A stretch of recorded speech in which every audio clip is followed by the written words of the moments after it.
Oh man, oh man. I love college football. Absolutely love college football. The games today have been nothing short of amazing. I mean, you had almost two shutouts, two complete blowouts, but they were so entertaining. And then you top it off with the cherry on top of Ole Miss and Georgia, a game that ends in a complete dogfight. And one of the most shocking outcomes as Ole Miss shocks the world, pulls off the upset, and beats Georgia in the Superdome. And shout out to the Ole Miss fan base for showing up and showing out, supporting this team through everything that they've been through, and believing when nobody believed. I know I picked Georgia earlier, but I'm not shocked by the outcome because, like I said, both of these teams are very close. And look at the final score, 39-34. And honestly, it was really 37-34, but they had a fluke safety, which extended the game another 10 minutes in real time, had to clear the stage off the field and everything. But other than that, man, it was fantastic. And Trinidad Chambliss put on a cape. This kid put on a cape. He turned into Superman. My God. That was a great game. Instant classic. Back and forth, up and down. Big hits, big plays, big runs, fake punts. That was a great game. Favorite game so far this season. Hats off to Ole Miss. Y'all deserve it. Now, the unfortunate part in all of this is you guys have to go up against the most physical team in the playoffs and the hottest team in the playoffs. The Miami Hurricanes. And this is just a bad matchup because they are hounds. Georgia was good. Miami is old school SEC nasty. And the explosive offense that Ole Miss plays with is going to give them an opportunity to put up points. And I think if they can do that early, they will be able to pull away in the end. But if they're not scoring points early and this Miami defense can lean on them, it's going to be hard to pull off. Then we have the matchup of Indiana and Oregon, and it's hard to beat a team twice. Look at what Ole Miss just did. I don't know where I'm going to lay it. Excuse me. Late. I don't know where I'm going to land in that game yet. Because the first game was very close. Pick six, a pick six by Oregon to put them up. And then Fernando Mendoza was just nails after that. Indiana's defense stepped up. I don't like the way Oregon's offense played today against Texas Tech, but Texas Tech has probably the most consistent front seven in the nation. So I'm not shocked at how they struggled to start.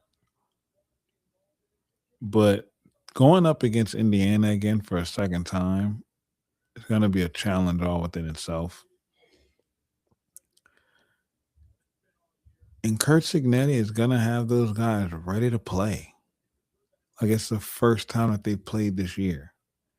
So I'm not sure where I'm going to go.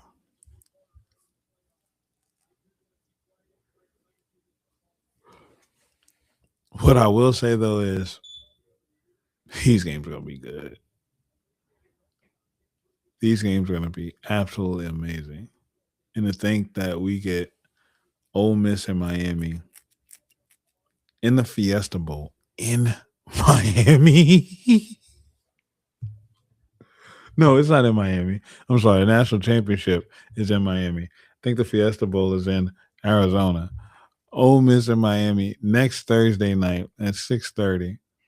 And then you followed up next Friday with the Peach Bowl with Oregon and Indiana, in Georgia, in Atlanta at 6:30. These games are going to be absolutely amazing to watch and partake. And if we take a look at this Ole Miss, Georgia, just the stats from this game. Shout out to Gunnar Stockton real quick. He gave it his all. Everything he had, he left it all out on the field. And that young man's come up short now twice, both in the Superdome in this round of the playoffs. And now when you look at it, home teams that have that bye in the first round are 1-7 in the last 2 seasons. The first 2 installments of this 12-team format, the teams that have had a bye are 1-7. The only team, ironically, to have that lone win are the Indiana Hoosiers, who beat the Alabama Crimson Tide. Isn't that odd?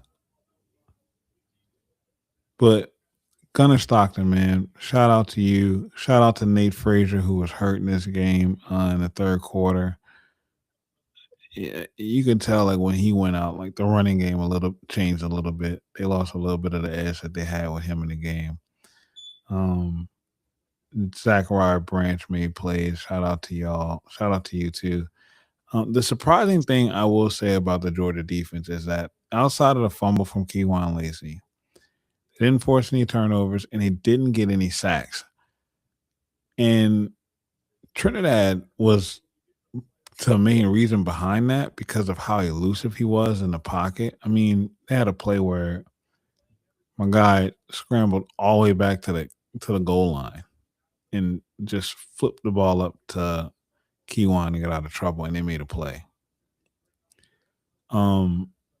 They were doing things. Well, he was doing things to keep plays alive, and like I said, he just put on a cape. He put the team on his back and made some fantastic plays. Looked like baby Mahomes out there for a second. But to the Georgia team, shout out to y'all, man. 12-2 SEC champions. Can't take that away from y'all. Came up a little bit short. Y'all lost to the better team tonight. It is what it is. Georgia lost to the better team. Ole Miss was the better team tonight. And let me take a moment too before we really get into the stats and the numbers from this game to give a shout out to Pete Golding. Learning on the fly and managing the clock how he did in the second half versus the first half was huge. That opportunity of not having an attempt to make that field goal to close out the first half was big. But he overcame that and learned on the fly, made the adjustments and adapted. Huge shout out. Look, biggest stage in the world. And Pete Golding is showing that he can improve quickly. Ole Miss may have a legit head coach right now. I mean, it's going to be hard to judge because there's so much carryover that's going to be leaving from that staff to go to Baton Rouge once Ole Miss's season is over with. And also, real quick, shout out to Lane Kiffin too, because dude is just cashing bonus checks right now, and he ain't even drawn up a playbook for Ole Miss. And because every time they win, LSU is paying him his playoff bonus. It must be nice. Lane, you could at least follow your boy on Twitter. I mean, that's free. Follow us on YouTube. Subscribe to the channel. That's free. I mean, you out here getting these bonus checks for this roster that you put together at Ole Miss. You can at least throw your boy a follow and a subscribe on the tube and on Twitter or X, whatever you want to call it. But shout out to y'all, man. Pete Golding is showing that he deserves a lot of credit, especially for managing all of this. The Georgia team, staff, players, shout out to y'all. But Trinidad Chambers, he's the MVP of this game. It's obvious. He goes 30 of 46 for 2 touchdowns, 362 passing yards. No interceptions and was sacked 0 times.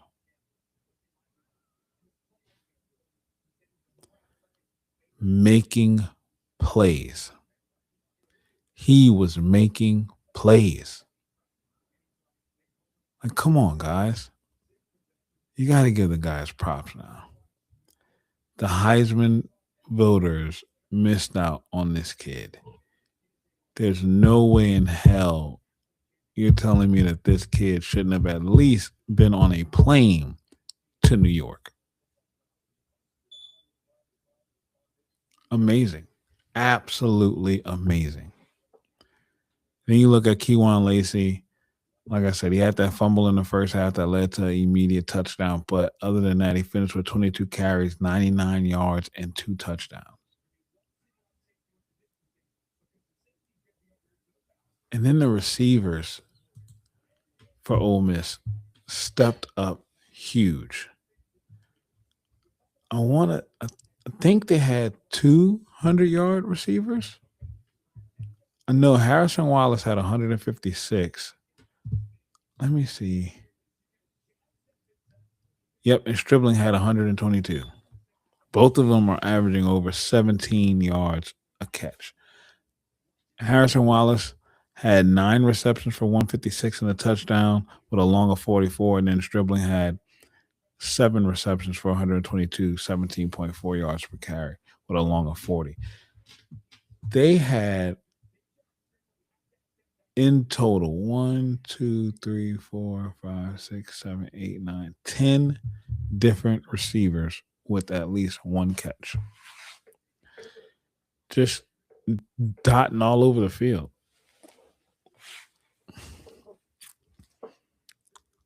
He's just dotting all over the field. Just spreading the wealth. Playing a legit point guard all over the field. And I mean, when you look at that in contrast to Georgia, who only had 7, like I'm saying that like 7's, not a lot, like it's something to just brush off. But when you can spread it out to different people, it makes the offense that much harder to defend because you really don't know who is getting the ball. And Charlie Weis Jr., LSU offensive coordinator, Charlie Weis Jr., was in his bag.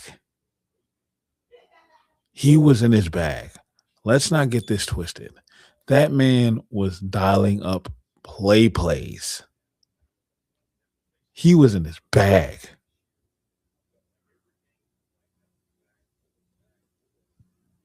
Anytime you can take a Georgia defense and get almost 500 yards of total offense against them,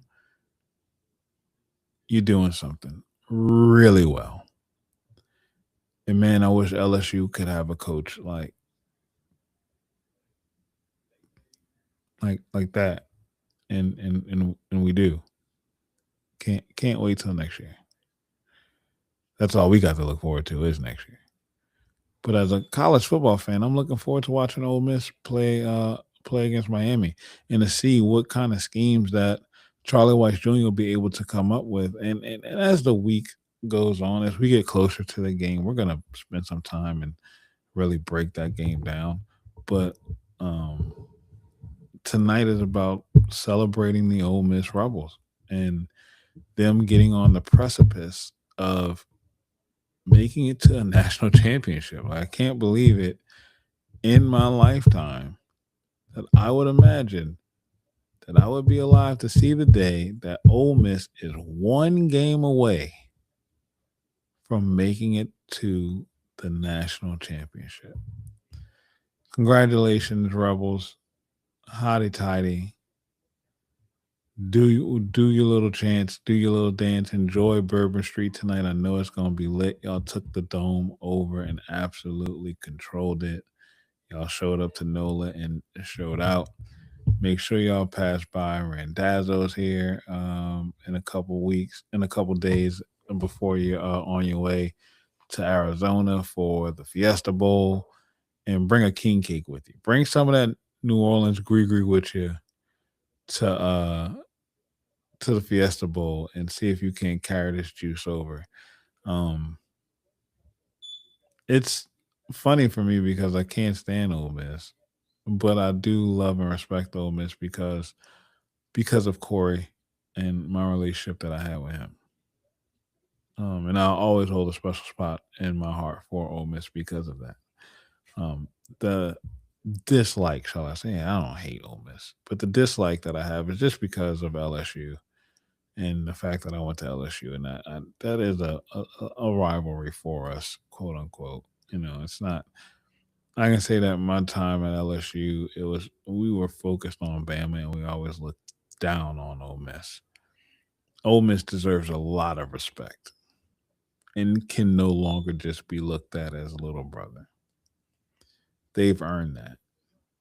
I mean, anytime you get your program to one win away from the national championship, and you're the head coach who built this roster, started this run, led you to 11-1, left right after the last regular season game to come be a coach at another program at your rival program, and you're still able to push forward with two big playoff wins. That's massive. It shows that you're not the same program that everyone once thought that you always were, that you've left those days behind you. And congratulations. So now the pressure becomes, can you maintain it? And Ole Miss is honestly set up to do that. They are set up to do that. So you got to take Ole Miss serious now. I know I am. Looking forward to September 19th in Oxford. I won't be there because I know Oxford is going to make it very difficult for anybody from the state of Louisiana to get in. Hell, I'm not even driving into the state of Mississippi until the end of September. To hell with that.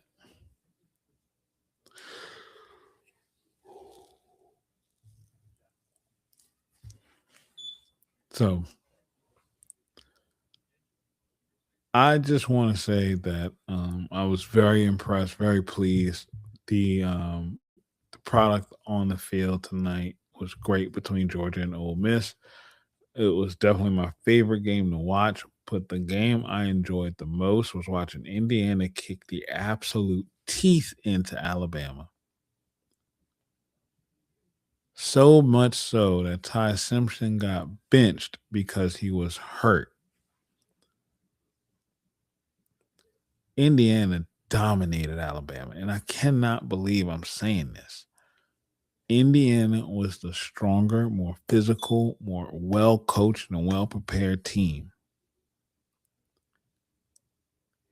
Alabama is not what they once were.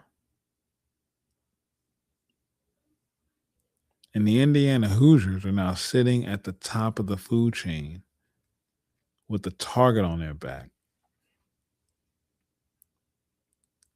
The blue bloods of college football are down bad right now because there is no true blue blood winning it this year. I mean, Miami's back in relevance for the first time in 20, almost 30 years. So you can't really say that they're a traditional blue blood. This is a new Miami.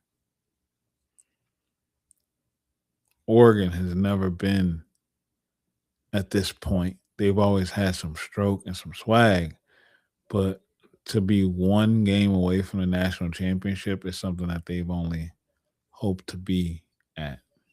And they're there now. And we know about Indiana and Ole Miss. So blue bloods are down bad in this NIL era. But it makes college football fun because now any team, if you manage it right, develop and evaluate your players correctly, you can be the next Kurt Signetti in Indiana. But the evaluation aspect is the most important key. And I think that's where a lot of the blue bloods are failing at. Teams like LSU, Florida, hell, Bama, are relying so much on their past successes and the brand recognition that they have to draw in big time high school players. And in so doing that, you invest in these resources to get these players in, you train them and develop them, and then a year later they leave in the transfer portal. And that talent is now being dispersed out across the country.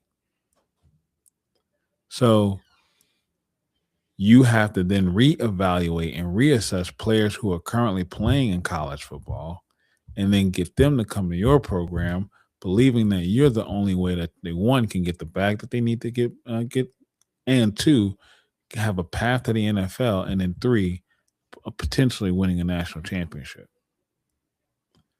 Not all college football players are looking just to win. They're looking for an opportunity to play and an opportunity to earn. Winning a championship is down the priority list at that point. Because if winning a championship was the priority, then you go to those blue bloods again. So now that the talent disparity is not as big as it used to be, teams like Miami, Indiana